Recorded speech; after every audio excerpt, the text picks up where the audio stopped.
Welcome into another episode of Tailgate Talk SEC. I am Will Thomas, and we are continuing our transfer portal recap series today with what is going to be the most exhausting one. It's the Auburn Tigers. They had, with the coaching change, obviously going from Hugh Freeze to Alex Golesh, they had 36 players transfer out, and Golesh brought in 39. That is 75 players of movement on Auburn's roster before the 2026 season. Now that is it's unbelievable attrition, but it's not overly shocking because of the coaching change. It is still, however, a lot more than what we're used to seeing and what we normally see even with some coaching changes. But what makes Auburn's more noteworthy is how many really good players are leaving. Because the problem for Auburn this past year, it wasn't roster talent. It just as a team they weren't really good, but you look up and down that roster, it was really really good. But they had a lot of that talent transfer out. You had Jay Crawford, who was a DB. He left. He's an all SEC kind of guy. You had Robert Woodyard Jr. at linebacker. He's leaving from that defense. Jamonte Waller, who was a young blue chip recruit coming off the edge, sort of a outside linebacker kind of guy. He's leaving. Malik Blockton, a young superstar budding on the defensive line, is out. Amaris Williams at D line is out. And then offensively, they lost all three quarterbacks in Jackson Arnold, Ashton Daniels, but most importantly, the young five-star Deuce Knight, who's now at Ole Miss. You lost Xavier Chaplin off the offensive line. You lost Damari Alston at running back, and they lost their top five receivers. Obviously, that is headlined by Cam Coleman and Eric Singleton, also Malcolm Simmons, Perry Thompson. So much talent left Auburn. And when Alex Golesh came in, I kind of thought he might be able to retain some of it, right? Because he's an offensive guy. You can pitch to guys like Cam Coleman or like some of those other receivers. Like that, you're going to be able to get them the ball. But then their top five receivers all hit the portal. Damari Alston's portal saga began a long time ago, one of their running backs. So he's been out for a while. But, Deuce Knight was a big one to not retain. That with Deuce, he's going to Ole Miss. And based on what happens with Trinidad Chambliss, he might be the backup there. I thought that Deuce was pushed out of Auburn because Byrum Brown came in, who we'll talk about in a bit here, and he didn't want to be the backup. It seems like he just didn't want to be at Auburn or play for Alex Golesh. So for whatever reason, you had all of this talent not want to stick around with Golesh, and because of that, Golesh is bringing in 13 guys from South Florida.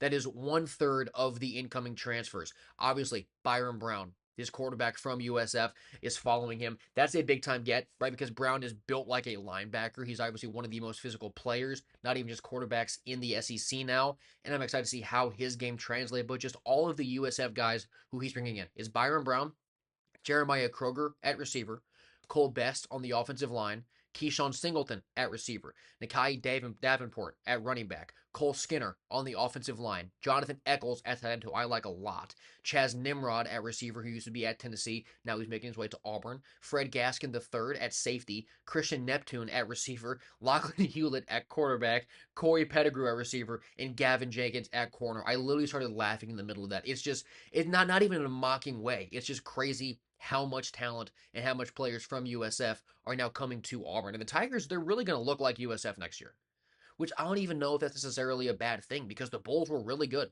We saw them beat Florida, who granted sucked, but that roster was really good. And at that point, no one really knew that they sucked. So these USF players are obviously really good, but they're also bringing in a ton of talent from elsewhere. Deshaun Womack from Ole Miss off the edge, he's coming into Auburn. Bryson Washington, a running back from Baylor. I'm actually very high on his potential. I think he can be a really good piece in that backfield. A bunch of offensive line talent like Stanton Ramil from Michigan State and Joseph Simmons from JMU. You're bringing in Shamar Anu from FSU in the defensive backfield.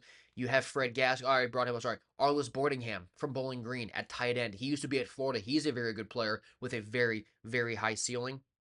You're also bringing in Hudson Powell from Miami of Ohio to be your long snapper. That actually really does matter. Powell is good at that position, so you might sort of mock that as, oh, good, we got a long snapper.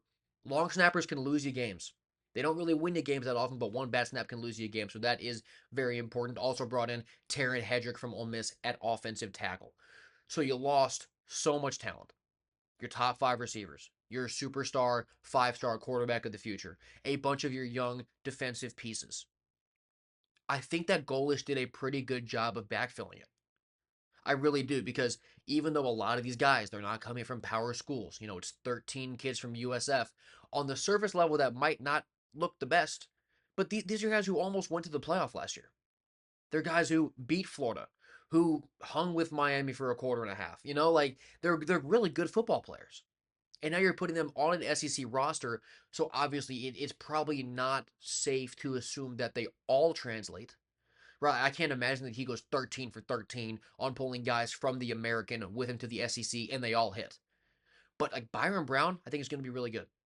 Some of these receivers are going to be really good.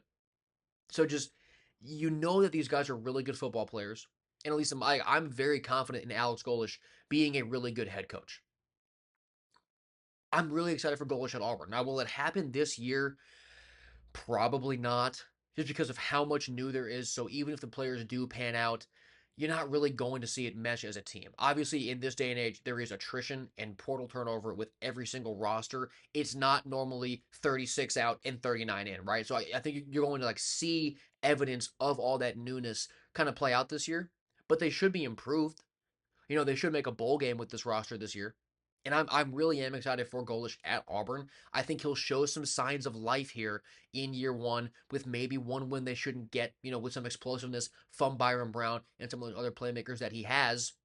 And then maybe next year, you'll see him really win that portal, retain some of the better talent, get some better talent coming in from other power schools. It's going to be a step-by-step process for Golesh at Auburn.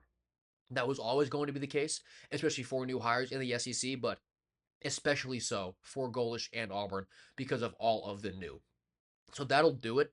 Making that list was absolutely exhausting, but I mean Auburn it's a bunch of good players coming in. It's a lot of good players going out, but it's also a bunch of good players coming in. So they should be a fun team to watch this upcoming season. If you have enjoyed this one, you have been enjoying the other transfer portal recap content. Subscribe to me here and follow me on Twitter. I'll be doing one for every SEC team. Thank you so much for watching this episode of Tailgate Talk SEC. I've been Will Thomas, and I will see you next time.